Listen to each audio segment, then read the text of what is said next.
There is a love story inside Bridgerton that most people sleep on. Everyone talks about Daphne and Simon. Everyone loses their mind over Anthony and Kate. But there is one couple that quietly walks into your heart and never leaves. A boy who had everything but felt lost. A girl who had nothing but carried herself like she was worth the whole world. One night, one masked ball, one moment that changed both of their lives forever. And years later, that one night turned into a wedding. That felt like it was pulled straight out of a dream. This is the story of Benedict Bridgerton and Sophie Beckett. And if you have never heard of them, you are about to understand why Bridgerton fans call this the most underrated love story in the entire show. Asterisk to understand why this wedding feels so special. You first have to understand who Benedict Bridgerton really is, because on the surface, he looks like he has it all. He is the second son of the Bridgerton family, one of the most respected and well-known families in all of Regency era London. He is tall, charming, good-looking, and surrounded by people who love him. His family is loud and warm and full of life. His mother, Violet, is one of the kindest women in the ton. His older brother, Anthony, is the head of the household, and Benedict fits right in the middle of all of it. Always smiling, always easy to talk to. Always the one making people feel comfortable in a room. But here is the thing about Benedict that the show slowly reveals to you, underneath all of that charm, he's a man who does not fully know where he belongs. His older brother Anthony carries the weight of being the Viscount. His younger brother Colin has his adventures and his travels. But Benedict is in the middle, not the heir, not the youngest. Just the second son trying to figure out what his life is supposed to look like, and that uncertainty lives inside him. Every single day. What makes Benedict different from the other Bridgerton brothers is that he is an artist at heart. He feels things deeply. He sees the world differently. He is not chasing titles or land or power. He is chasing something real, something that means something to him. He gets accepted into the Royal Academy of Arts, which is a huge deal. And for a moment it feels like he has found his path. But even that comes with complications and self-doubt. Benedict is the kind of man who is always searching, always looking for the thing that will make his life feel complete, and for a long time. He cannot find it, not in art, not in parties, not in the endless social gatherings of London. He is present in every room, but somehow still feels like something is missing. That is what makes the night of the masquerade ball so important for him. Because on that night, for the very first time, Benedict Bridgerton stops searching. He meets someone who makes him feel like he has finally arrived somewhere, and that someone is Sophie. Asterisk if Benedict Bridgerton's life looks perfect from the outside, Sophie Beckett's life looks like the opposite. She does not have a grand family name. She does not have a seat at the table. She does not walk into rooms and turn heads because of who her father is or how much land her family owns. She walks through life quietly, carefully, always aware that the world she lives in was not built for someone like her. Sophie is the illegitimate daughter of an earl. That one sentence tells you everything about the kind of life she was handed. Her father knew she existed. He brought her into his home, but she was never truly welcomed there. She lived in that house the way a shadow lives in a room. Present, but not acknowledged, close to everything, but belonging to nothing. When her father died, whatever small protection she had died with him, his wife, her stepmother, made sure of that. Sophie went from being the Earl's hidden daughter to being a servant in the home she once lived in.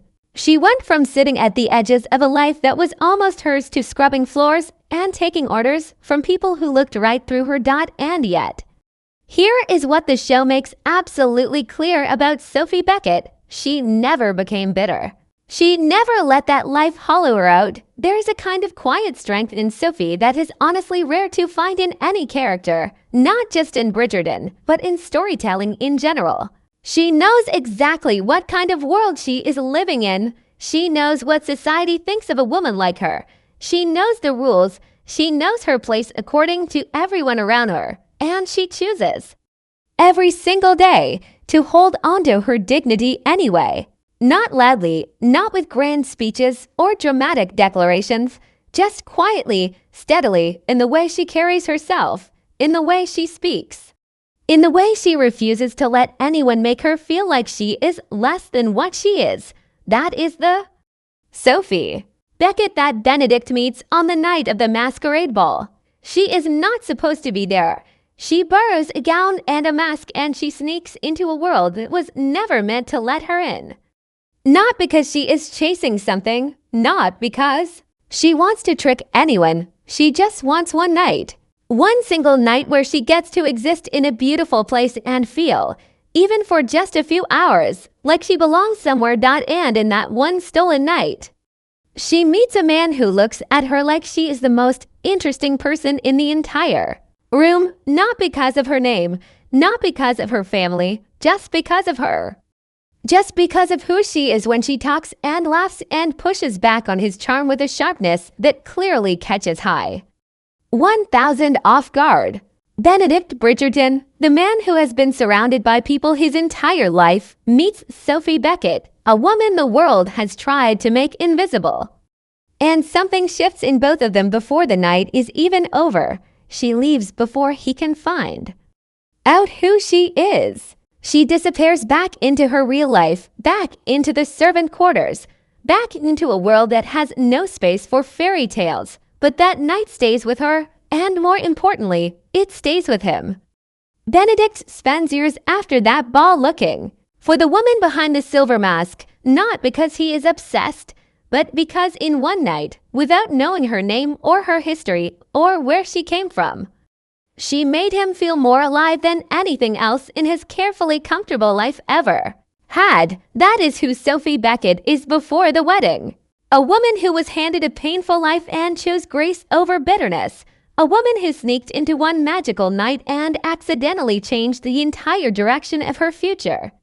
A woman who deserved a fairy tale long before one ever found her.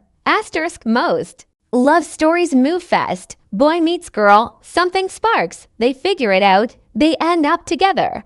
Bridgerton has a few of those, but Benedict and Sophie's story does not work like that. Their story has a gap in the middle, a long, quiet, painful gap where two people who were meant to find each other somehow keep missing, and that gap is actually what makes their love story hit so differently from everything else in the show. After the masquerade ball, Benedict cannot let it go. He tries. He goes back to his life, back to his art, back to the parties and the social season and all the things that are supposed to keep a Bridgerton man occupied. But the woman from the ball stays in his mind like a song he cannot stop hearing. He does not even know her name. He never saw her full face. All he has is a feeling, a memory of one night where everything felt different. Where a conversation felt real in a way that most conversations in his world never do. And that feeling refuses to leave him alone. He starts looking for her, not in a desperate, dramatic way, but in the quiet, persistent way that tells you a person has genuinely been changed by something. He looks at women at gatherings and wonders. He pays attention in a way he never used to. He is searching for something he cannot fully describe. A presence, an energy, a sharpness that felt completely unlike anything the London social world usually offers him. And he cannot find it, not in ballrooms, not in parlors, not in the endless parade of eligible women that his family and society keep placing in front of him. The woman from the masked ball is simply gone, as if she dissolved back into the night she came from. Meanwhile, Sophie is living a completely different kind of reality. She is back in the household, back in service, back in a life that has no room for what happened at that ball. She remembers that night too. She keeps it somewhere safe inside herself. The way you keep something precious when you know you cannot afford to lose it. But she is also practical in the way that people who have survived hard lives learn to be. She knows that man from the ball is a Bridgerton. She knows what that means. She knows the distance between his world and hers is not just about money or status.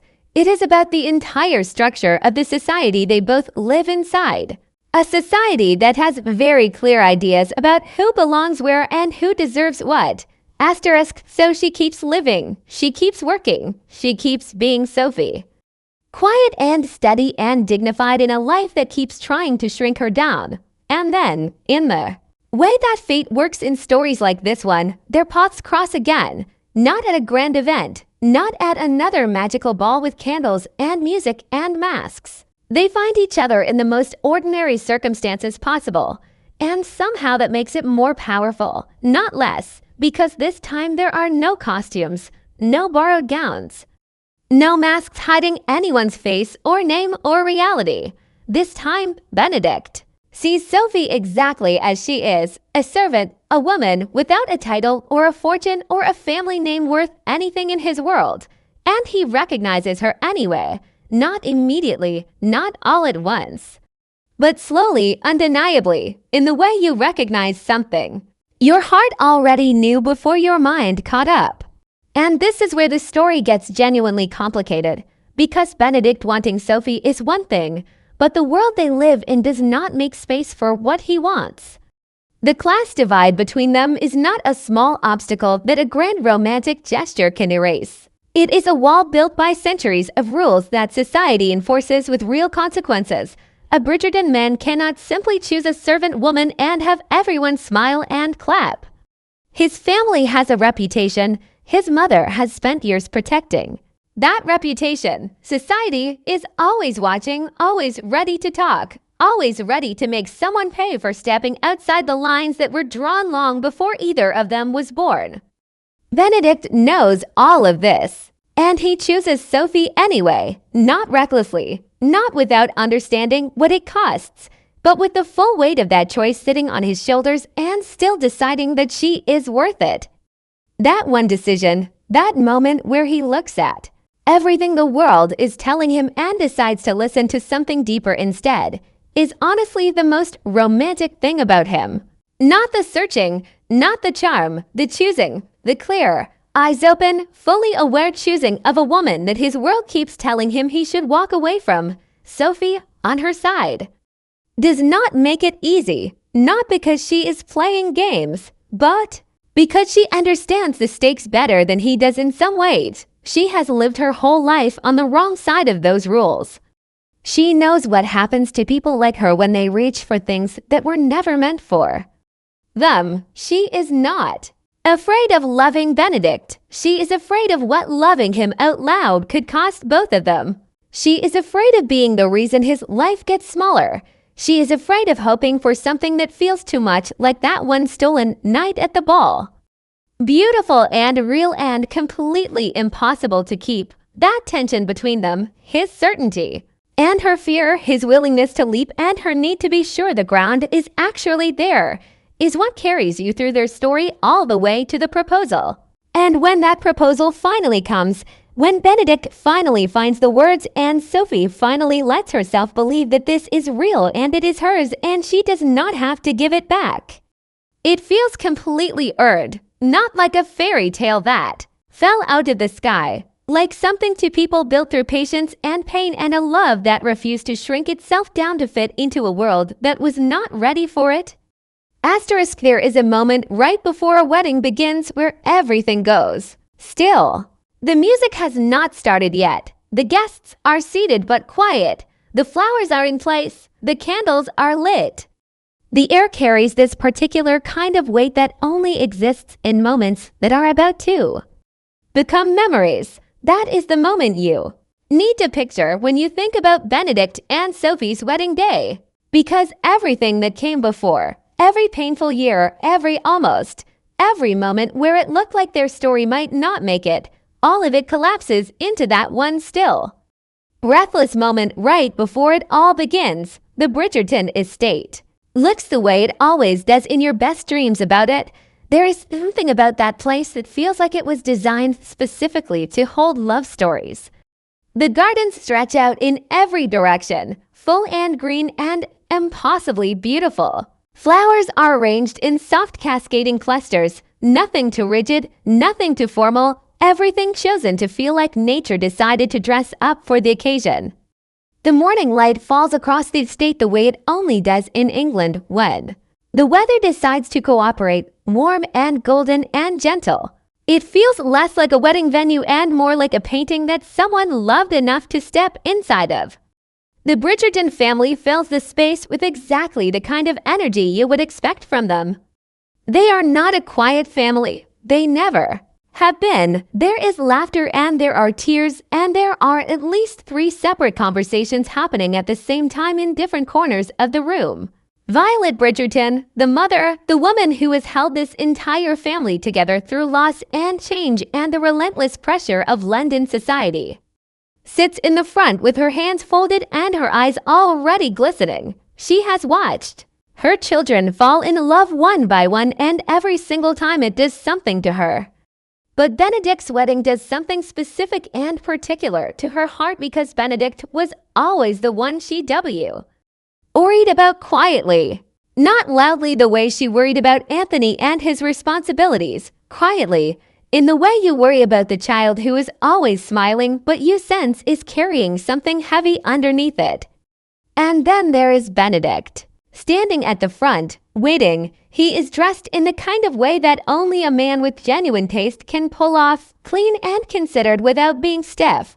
But what you notice is not the clothes. What you notice is his face, Benedict Bridgerton, the man who spent years searching for a feeling he could not name, who walked through ballrooms and galleries and every corner of London looking for something that kept slipping away from him, is standing completely still, not restless, not searching, just present, just there, just waiting for the one person who made all that searching make sense. When Sophie appears, the room does what rooms do in moments like this. It shifts, not dramatically, not all at once.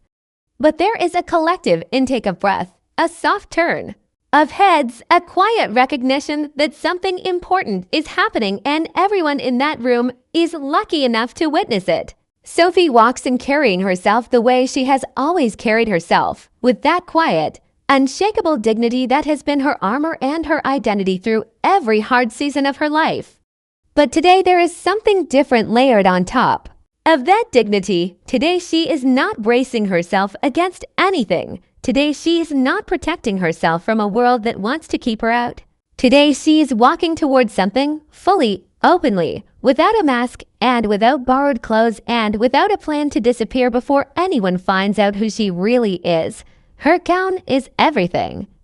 Not in an over-the-top theatrical way, but in the way that something is everything when it fits a person perfectly, not just on their body, but on their story. It is soft and flowing and regency in all the right ways, delicate at the details, but strong in its silhouette. She wears it the way a woman wears something she has earned. Not draped over her like a costume, but settled on her like it always belonged there. Her hair is done with the kind of care that says someone who loves her spent real time on this morning. And her face. Her face is the most beautiful thing in the room because it is completely open. No guard up. No walls. Just Sophie, finally in a moment that is entirely hers, allowing herself to feel every bit of it.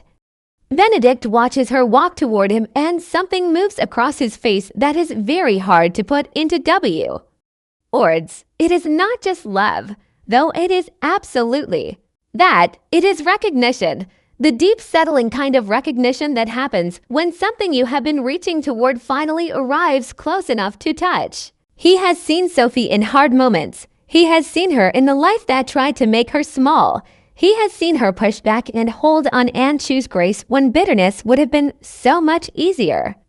And now he is seeing her here, in this light, in this place, walking toward him through a garden that feels like it was always waiting for this exact morning. And the look on his face says all of that at once, without a single word. The vows they exchange are not complicated. They are not full of elaborate poetic language or grand declarations designed to impress the guests. They are simple and direct and completely genuine. Benedict tells Sophie that he spent years looking for her before he even knew her name. That the night of the ball gave him a feeling he chased for longer than he wants to admit. That finding her again felt less like luck and more like the world finally correcting something that had been wrong for too long.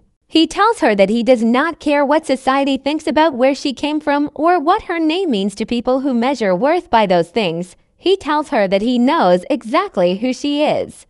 And that who she is the person he wants to spend every day of his life choosing. Sophie listens to all of this with steady eyes and a mouth that keeps threatening to break into a smile she is trying very hard to hold back. When it is her turn, she does not match his length. She says less, but what she says lands harder. She tells him that she spent her whole life learning not to want things that felt too big for someone else. Like her, that she trained herself to be practical and realistic and grateful for small things because small things were all she was ever given. She tells him that loving him taught her something she did not expect to learn at this point in her life. That wanting something enormous and real and completely out of reach does not always end in loss. Sometimes, if you are very brave or very lucky or both, it ends in a garden on a morning like this one, with a man looking at you like you are exactly where you are supposed to be. There is not a dry eye in the Bridgerton family. Violet has fully given up trying to hold it together. Daphne squeezes her husband's hand without looking away from the front. Anthony, the composed and serious Viscount, is doing that thing where you press your lips together very firmly because you refuse to cry at your younger brother's wedding, and yet here you are, absolutely on the edge of it. The younger Bridgertons watch with the wide-open faces of people who are storing this moment somewhere they plan to keep it for a long time.